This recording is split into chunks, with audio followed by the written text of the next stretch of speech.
a massive attack on Ukraine. The Russians struck Kyiv, Chernihiv, Lutsk, Ternopil, and Zhytomyr.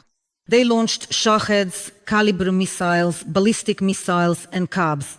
Once again, Putin's army demonstrated its methods of warfare, killing civilians, destroying residential buildings and infrastructure. In the capital alone, 3 people were killed. These were rescuers who were working under fire to help others. More than 20 people were injured, including 9 rescuers, metro workers, and Kyivgas specialists. Some of them are in serious condition. Residential buildings, a metro line, a gas station, and warehouse facilities were damaged. Debris covered 3 ambulances that were responding to emergency calls. The vehicles were riddled with shrapnel and glass. In one of the districts, a piece of a Shahed drone crashed into an apartment on the 11th floor. Fortunately, the people who lived there managed to run out into the hallway in time. I came because of the noise. 2 apartments are on fire. The firefighters have just arrived.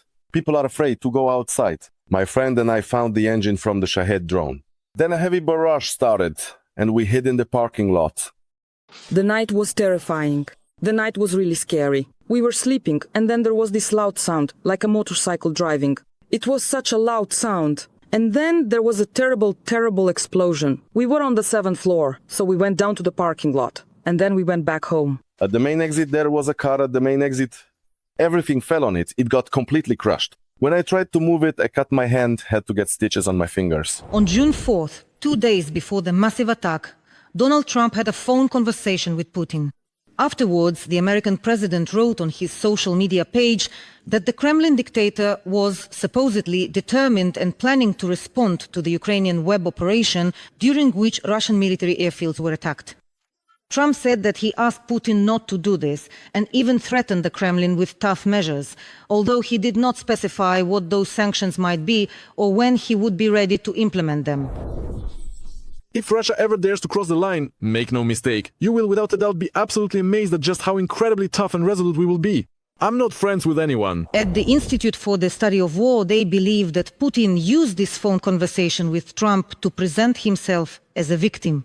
He tried to convince the US president that Kyiv supposedly isn't interested in peace. And this is despite the fact that Ukraine strikes exclusively at military targets.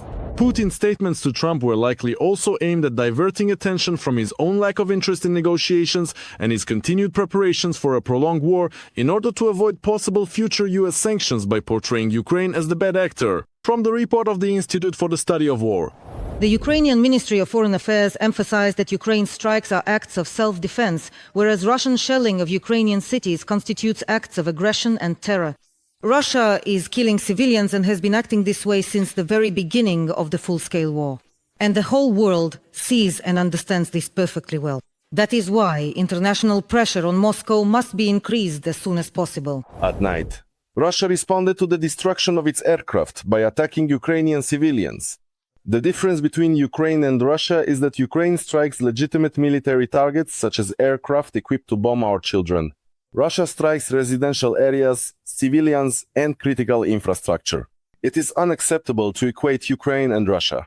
Russia is the aggressor, and Ukraine is defending itself. Ukraine's strikes are acts of self-defense, whereas Russia's strikes are acts of aggression and terror. Russia's only argument is terror. Our response must be tough sanctions that can increase the cost of war for the aggressor and new measures that strengthen Ukraine's defense capabilities. Andriy Sybiha, Minister of Foreign Affairs of Ukraine, on social network X. In public, Putin has still not commented on the strikes against Russian military airfields. The Kremlin only dryly noted that they are supposedly waiting for the results of the investigation. According to the Security Service of Ukraine, during Operation Web, 41 aircraft were hit, including the A-50, Tu-95, Tu-22, M3, and Tu-160. Overall, the aggressor country has lost 34% of its strategic cruise missile carriers.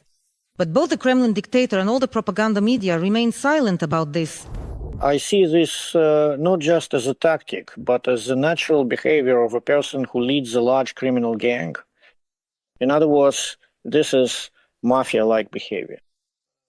We know very well that when the head of a large mafia clan faces a serious problem, he first of all, believes that revenge should be postponed and carried out in silence. In other words, from his point of view, this will strengthen his position. No one has ever managed to stop killers by trying to reason with them. The combined Russian attack on peaceful Ukrainian cities is yet another proof of this. Military support for Ukraine and crushing sanctions against Putin's war machine, that is what Kyiv is once again asking its partners for. We are really counting on strong measures. That is exactly what is in short supply right now, and what could even make such scoundrels in Moscow feel that they can't handle this war. This must be ensured, and that is exactly why new and sufficient sanctions are needed first and foremost from the United States. That is precisely why clear political pressure is necessary for effective diplomacy. There are simply no peaceful initiatives left in the world that Russia has not rejected. They dislike everything. The only things they like are ruins and killings. They must be held accountable for this. The United States could impose sanctions against Russia in the near future. The bill prepared by Senators Lindsey Graham and Richard Blumenthal would deliver a significant blow to the Russian economy, which directly depends on oil and gas exports. For any country that buys these from the Russian Federation, tariffs of 500% are stipulated. Essentially, these are prohibitive tariffs that make importing sanctioned goods from Russia virtually impossible. Speaker of the U.S. House of Representatives Mike Johnson stated that there will be enough votes for this bill. By the way, he himself promises to vote yes. Many members of Congress want us to impose tougher sanctions on Russia, and I support that. Mike Johnson, Speaker of the U.S. House of Representatives, from a New York Post publication. Europe is also preparing its own sanctions. The 18th package will address lowering the price of Russian crude oil. In addition, measures will be taken regarding the Nord Stream gas pipeline and the Russian banking sector. But most importantly, Europe will act in tandem with the United States. This was also mentioned during his visit to Washington by German Chancellor Friedrich Merz. America is once again in a very... America currently holds a very strong position, and it can put an end to this war unleashed by Russia. Let's discuss together the necessary steps and assistance for Ukraine. We need to put more pressure on Russia, and this must be done. It is important to note that the Russian side has still not accepted the proposal for a ceasefire. Moreover, the document that was handed over to the Ukrainian delegation in Istanbul, as Volodymyr Zelenskyy emphasized, is essentially an ultimatum, not a memorandum of understanding. And all the aggressor wants is to keep killing. The massive shelling of Kyiv, Zhytomyr, Lutsk and Ternopil is yet another confirmation of this. And it is very important that this crime does not go unpunished either.